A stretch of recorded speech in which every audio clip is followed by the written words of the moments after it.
aquí recibir al amigo Quistapache. ¿Cómo anda? ¿Cómo estás? ¿Todo bien? Lindo verte. Ahora está acá, la semana pasada estábamos en Bahía, ¿no? Andábamos en Bahía, sí, Apá. sí, en realidad pasé precioso y un poco largo el viaje después se hace, pero bárbaro, llegué anoche y todo bien. Gracias a Dios, muy contento. Bueno, la cámara es suya, haga lo Pero, que quiera, qué cuénteme. nivel. Bueno, qué placer. ¿Por dónde arrancamos? Bueno, les voy a traer un caso que fue uno de los casos más paradigmáticos de la aviación, de pérdidas de avión de la aviación. Y estamos hablando que es un vuelo, el MH370, que surgió el 8 de marzo del 2014, un Boeing 777, que es de los más seguros que hay en la aviación, digamos, de traslado civil, que iba de la ruta de Kuala Lumpur a Pekín. Ese Era vuelo, Malaysia Airlines, como Malaysia dice ahí en la Airlines, pantalla. Malaysia Airlines. Bueno, este caso es de los más paradigmáticos porque, como les decía, despegó, era un vuelo comercial con 227 pasajeros y 12 tripulantes. Este vuelo despegó a las 12:30 de la noche y era un vuelo de unas 6 horas a Pekín. Iba gente de Malasia, iban chinos y había 2 tripulantes iraníes que, bueno, en un principio pasaron a ser sospechosos de lo que podía haber pasado, ¿no? Lo curioso de esto es que cuando el avión perdió contacto, digamos, con la torre de Malasia y se vinculó con Vietnam, que era, digamos, la continuación de radios, se puso en contacto con la torre de Vietnam y unos segundos después se perdió el contacto satelital con la nave y de las torres, cosa que fue un misterio. Enseguida se empezaron, cuando llegaron las 7 de la mañana, que tendría que haber estado el vuelo en Pekín, y hacía una hora que tenía que haber llegado, bueno, empezaron a buscarlo, ¿no? Esa búsqueda se extendió prácticamente 2 años, hasta el 2017, que dieron por clausurada esa búsqueda. O sea, era muy extraño porque inmediatamente que el vuelo no llegó, perdón, empezaron la búsqueda, ¿no? Esa búsqueda es una búsqueda de rescate, búsqueda y rescate, que básicamente lo que hacen es, suponen que el avión cayó en el mar de China y empiezan a buscar, digamos, aviones y barcos de forma aérea, tratando de buscar restos que estén flotando allí. Pero eso pasaron las semanas y fue infructuoso, o sea que básicamente después lo que empiezan a buscar es digamos, un accidente, y imagínate la cantidad de gente vinculada, ¿no? Se empieza a descartar, o sea, había varias teorías, ¿no? Que podría tratarse de un accidente del avión en sí, que hayan fallado los motores.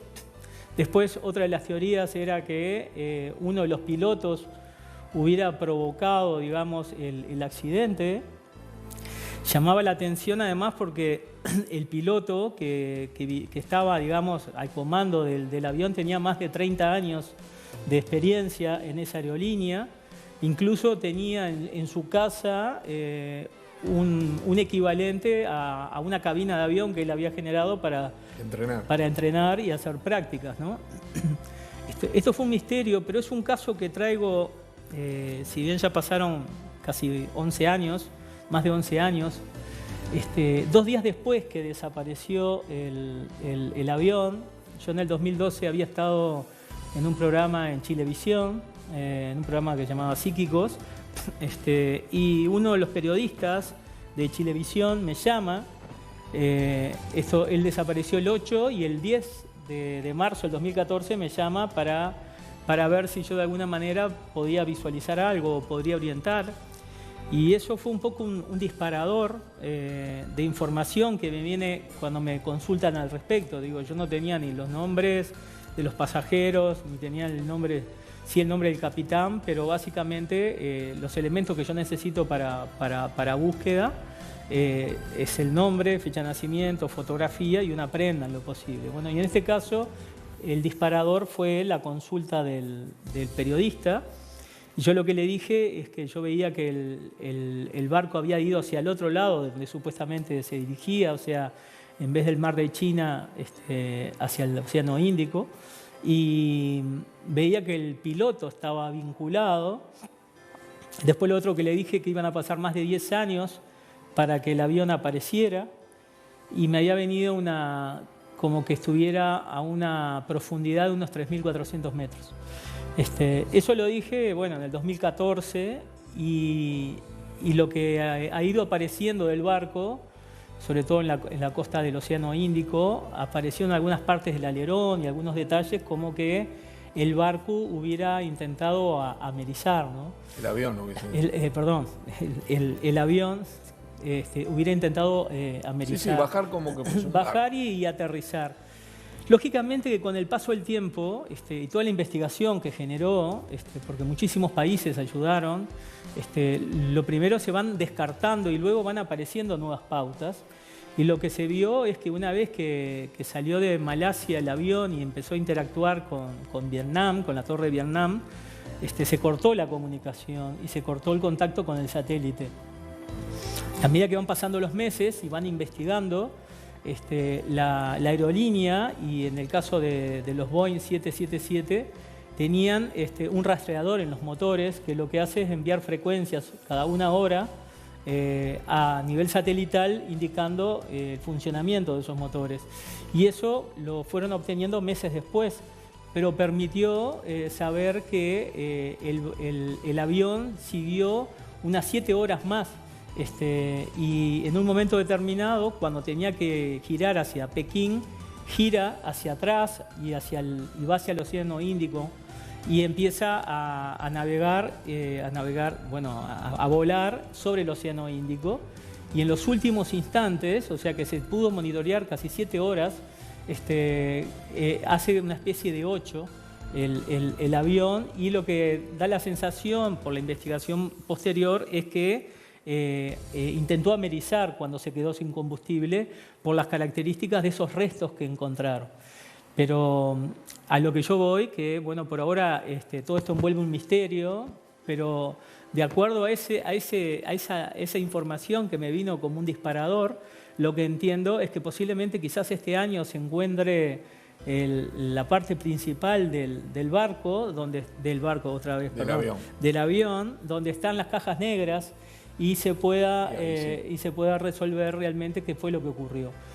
La teoría que más fuerza tiene es que el capitán, de alguna manera, se quiso suicidar, y lo dicen porque en ese lugar donde él tenía esa cabina para hacer prácticas, replica el vuelo que después se pudo saber por dónde pasó. O sea, estaba ensayado. Estaba como ensayado un mes antes ese mismo vuelo, que lo pudieron replicar por esa información que enviaban los motores. Así que yo entiendo que posiblemente este año se pueda tener novedad, y bueno, y ahí de alguna manera voy a poder verificar si la información que pasé en ese momento coincide con la realidad, ¿no?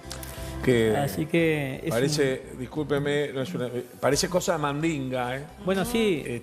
Pero tremendo. De hecho, las hipótesis siempre sale la hipótesis que fue un accidente, la hipótesis que el propio capitán pudo generar el accidente, y después están las otras hipótesis ya que empiezan con características paranormales, que fue secuestrado, que lo llevaron a alguna isla, o incluso hablan terminan aquellas más locas de la abducción, o de que alguna nave espacial se lo llevó, ¿no? Que siempre están esas acompañando esos eventos paradigmáticos, ¿no? Muchísimas gracias por estar con nosotros. Ahí está los teléfonos de contacto y la web de sicama.com.uy y los teléfonos para comunicarse con usted para cualquier consulta de esas cosas, de esas percepciones que usted tiene, sí, que sirven. Y el lunes vamos a estar trayendo algo de la clínica, ¿no? Un testimonio del tema de adicciones.